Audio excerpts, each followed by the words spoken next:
ভাষা আন্দোলন থেকে শুরু করে নীল বিদ্রোহ থেকে শুরু করে বাংলার ভাষা আন্দোলন ৭১-এর মুক্তিযুদ্ধ থেকে এই ২৪-এর এই গণঅভ্যুত্থানে এই নীলফামারীর সবসময় সামনে থেকে নেতৃত্ব দেওয়ার ভূমিকা ছিল।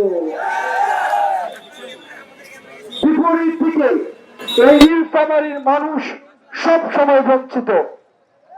নীলফামারীতে কর্মসংস্থানের অভাব, নীলফামারীতে ইপিজেড থাকা সত্ত্বেও এই অঞ্চলে এখনো পর্যন্ত আধুনিক স্বাস্থ্য সেবা গড়ে উঠেনি, নাগরিক সেবা গড়ে উঠেনি, শহর সেবা গড়ে উঠেনি। এখানের মানুষ চিকিৎসা সেবা থেকে বঞ্চিত, কর্মসংস্থান থেকে বঞ্চিত, নাগরিক সুবিধা থেকে বঞ্চিত। আমাদের এই বিষয়গুলো নিয়ে আমাদের জাতীয় নাগরিক পার্টির সম্মানিত আহ্বায়ক নাহিদ ইসলাম কথা বলবেন। আমরা শুধুমাত্র আপনাদেরকে বলতে চাই, আমরা আপনাদের দোয়ার জন্য এসেছি, আমরা আপনাদের সমর্থনের জন্য এসেছি। আমরা চাই আপনারা আমাদের পাশে থেকে আমাদের হাতকে শক্তিশালী করবেন।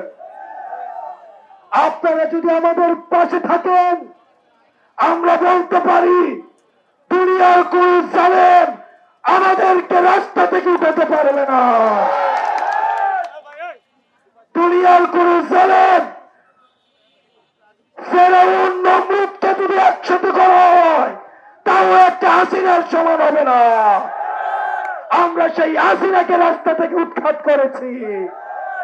আমরা আপনাদেরকে সাথে নিয়ে এখন টাকাবাজদেরকে উৎখাত করব, দুর্নীতিবাজকে উৎখাত করব। যারা দুর্নীতি করবে, যারা চাঁদাবাজি করবে, তারা হচ্ছে রাজনৈতিক দৌলতের পরিচয় দিচ্ছে। আমরা আপনাদের সহায়তা চাই, আমরা আপনাদের সমর্থন চাই। আপনারা ভালো থাকবেন, সুস্থ থাকবেন।